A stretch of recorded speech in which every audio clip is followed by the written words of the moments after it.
पेड़ की छाया, निस्वार्थ प्रेम की कहानी। सोचिए, अगर ना बोलने वाले जीव बोलकर हमें उनके मन की बात, उनकी फीलिंग्स, उनके विचार बता पाए तो कैसा होगा। आप सोचेंगे कि ये क्या काल्पनिक बातें कर रहे हो।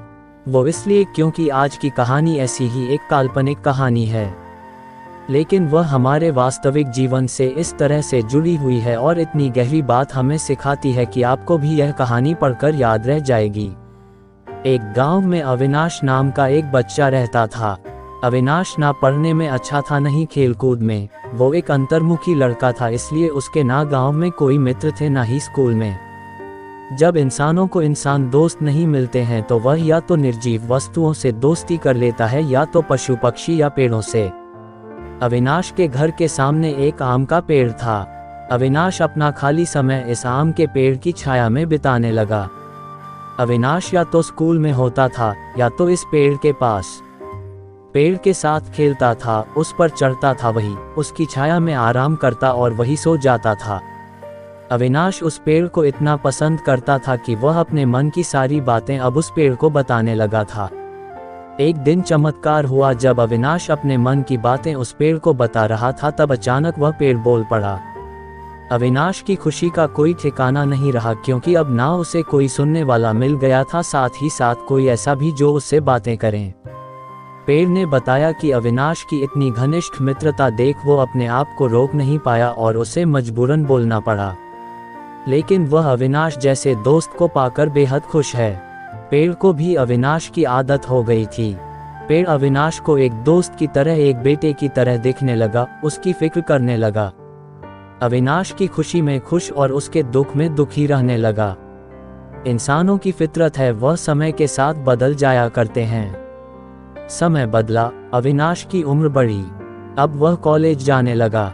उसने इस पेड़ के पास आना बंद कर दिया। बेचारा पेड़ अविनाश को याद कर काफी दुखी रहने लगा। एक बार अविनाश को अपने पास से गुजरता देख पेड़ ने उसे आवाज लगाई और अपने पास बुलाया।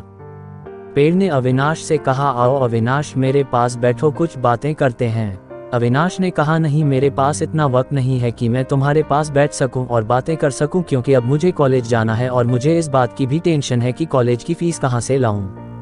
अविनाश की बातें सुन और उसको टेंशन में देखकर पेड़ बोला, देखो, मेरे पास पैसे तो नहीं है, मगर हाँ, अगर मेरे फल बेचकर तुम्हें कुछ मदद होती हो तो मेरे सारे फल तोड़कर ले जाओ। अविनाश को पेड़ का सुझाव पसंद आया।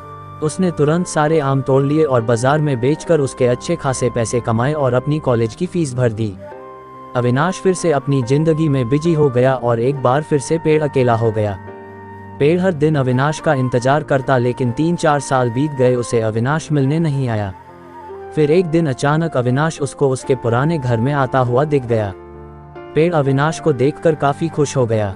पेड़ ने अविनाश को अपने पास बुलाया और बोला, आओ अविनाश, मेरे पास बैठो, चलो कुछ बातें करते हैं। अविनाश ने पेड़ से कहा, मैं तुम्हारे साथ नहीं बैठ सकता, क्योंकि अब मेरी शादी हो गई है।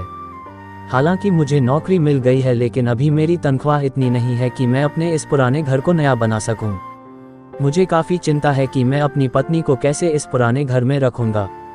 अविनाश को चिंता में देख फिर से पेड़ का दिल पिघल गया। पेड़ ने अविनाश से कहा, तुम मेरी सारी डालियां काट कर अपने घर को नया बना लो, इससे तुम्हारी समस्या सुलझ जाएगी। अविनाश ने पेड़ की सारी डालियां काट ली और बाजार में बेचकर उसके पैसे बना लिए। वो अपने पुराने घर को भाड़े पर देकर कहीं और रहने चला गया। पेड़ फिर से एक बार अकेला हो गया।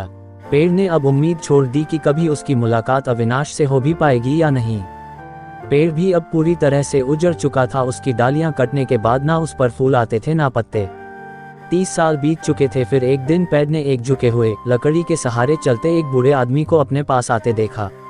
पेड़ ने ध्यान से देखा और उस आदमी को पहचान लिया। वह कोई और नहीं, अविनाश था।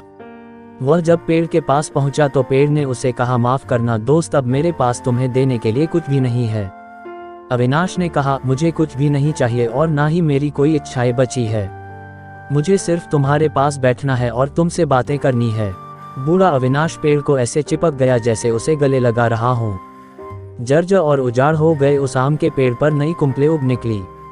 दोस्तों, यह कहानी बड़ी ही मार्मिक है। अगर पेड़ पौधे और जानवर बोलते हो तो बिल्कुल वह इस पेड़ पैर की तरह होते हैं। सच्चे, वफादार और निस्वार्थ। चलो यह तो कल्पना की बात है, लेकिन सोचो हमारे बड़े बुजुर्ग, हमारे माँ बाप क्या इस पेड़ की तरह नहीं है? और कहीं ना कहीं हम उस अविनाश का किरदार नहीं निभा रहे हैं। दोस्तों, अंत में यही कहूँगा कि जिंदगी की भाग दौड़ में अपनों को पीछे मत छोड़ना। दोस्तों, आपको कहानी कैसी लगी कमेंट करके जरूर बताएगा। कहानी पसंद आई हो तो वीडियो को लाइक, शेयर करें और चैनल को सब्सक्राइब करें। वीडियो को पूरा देखने के लिए बहुत बहुत धन्यवाद दोस्तों।